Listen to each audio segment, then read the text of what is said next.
कहानी शुरू करने से पहले जरा एक पल के लिए आंखें बंद कर लीजिए।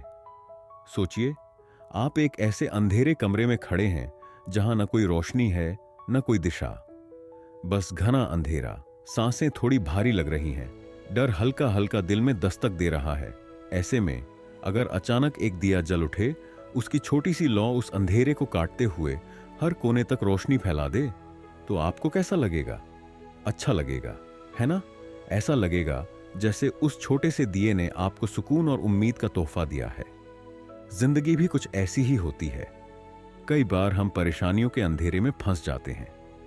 चारों तरफ से लगता है कि रास्ता ही नहीं बचा। लेकिन ऐसे ही समय में एक छोटी सी सकारात्मक सोच, एक छोटी सी कोशिश उस दिए की तरह अंधकार को दूर कर सकती है। आज की कहानी भी ऐसे ही एक दिए की कहानी है। लेकिन यह सिर्फ एक दिए की बात नहीं है। यह उस सोच की बात है जो हमें हर मुश्किल को हल करने का तरीका सिखाती है। कहानी है एक व्यापारी और उसके 4 बेटों की, जो एक साधारण सी चुनौती के जरिए सीखते हैं कि बुद्धिमानी, उम्मीद और सही दृष्टिकोण कितने महत्वपूर्ण होते हैं। अब सुनिए वह कहानी जो न सिर्फ दिल को छू जाएगी, बल्कि आपको अपनी सोच को भी बदलने पर मजबूर कर देगी। यह कहानी है दिए की रोशनी और जीवन का सत्य। बहुत समय पहले की बात है। एक व्यापारी, जिसकी गिनती शहर के सबसे अमीर लोगों में होती थी, अब बूढ़ा हो चला था। उसकी उम्र और कमजोर होती ताकतें अब उसे यह सोचने पर मजबूर कर रही थीं कि उसके कारोबार का भविष्य कौन संभालेगा। उसके 4 बेटे थे, लेकिन उनमें से कौन इस जिम्मेदारी को संभालने लायक है, इसका अंदाजा उसे नहीं था। एक दिन व्यापारी ने अपने बेटों को बुलाया और उन्हें एक एक रुपये देते हुए कहा, इस रुपये से कुछ ऐसा खरीदो जिससे यह पूरा कमरा भर जाए, और याद रहे तुम्हें सिर्फ 1 रुपया खर्च करना है। बेटों ने इसे एक परीक्षा समझा और अपने अपने तरीके से इस चुनौती को हल करने निकल पड़े। सबसे बड़े बेटे ने काफी सोचा। उसे लगा कि रुई से कमरा भरा जा सकता है। वह बाजार गया, खूब मोलभाव किया और जितनी रुई संभव थी खरीद लाया। लेकिन जब उसने रुई कमरे में फैलाई तो आधा कमरा भी नहीं भरा। वह मायूस होकर बैठ गया। दूसरे बेटे ने घास खरीदने का सोचा। उसे लगा कि घास काफी जगह घेरती है।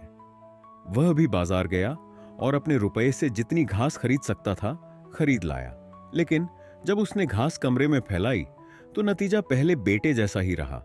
तीसरा बेटा सोचने में ही उलझा रहा। उसे लगा कि 1 रुपये में ऐसी कोई चीज खरीदना संभव ही नहीं है जो पूरे कमरे को भर सके। उसने हार मान ली और कुछ खरीदने का प्रयास तक नहीं किया। चौथा बेटा, जो सबसे छोटा था, अलग सोचता था। उसे भरोसा था कि पिता ने जो कहा है उसमें जरूर कोई सीख छिपी होगी। वह बाजार गया और अपने 1 रुपये से एक छोटा सा दिया खरीदा। जब वह घर लौटा तो भाइयों ने उसका मजाक उड़ाया। क्या यह दिया कमरा भरेगा? उन्होंने तंज कसा। लेकिन छोटे बेटे ने मुस्कुराकर दिए में तेल डाला, बाती रखी और उसे जलाया। जैसे ही दिया जला, उसकी रोशनी से पूरा कमरा जगमग हो उठा। पिता, जो अब तक सब कुछ देख रहे थे, मुस्कुराए और बोले, देखो, इस परीक्षा का मकसद तुम्हें सिखाना था कि असली सफलता बुद्धिमानी और सकारात्मक सोच में है। कभी भी समस्या के आकार से हार मत मानो।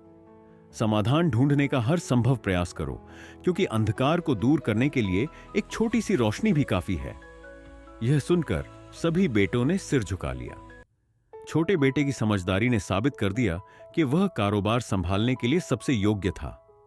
यह कहानी सिर्फ उस व्यापारी के बेटों की नहीं है, यह हमारी जिंदगी का भी आईना है। दिया अंधेरे से लड़ता है जैसे हमें अपनी मुश्किलों से लड़ना चाहिए। दिया अपनी रोशनी हर किसी के साथ बांटता है जैसे हमें भी दूसरों के लिए उदार और निस्वार्थ होना चाहिए। दिया जब जलता है तो अपने तेल और बाती को खत्म कर देता है, लेकिन वह कभी अपनी चमक को कम नहीं होने देता। यह हमें सिखाता है कि परिस्थितियां चाहे कैसी भी हों, हमें अपना सर्वश्रेष्ठ देना चाहिए। आज जब हमारी जिंदगी बिजली की चकाचौंध से भर गई है, तब भी दिए की चमक एक सुकून देती है। वह हमें याद दिलाता है कि असली खुशी और संतोष छोटी छोटी चीजों में है। तो अगली बार जब आप दिया जलाएं, याद रखें, अंधकार कितना भी घना क्यों ना हो, एक छोटा सा दिया उसे हराने की ताकत रखता है। बस विश्वास बनाए रखिए और अपना प्रकाश दुनिया को दिखाइए।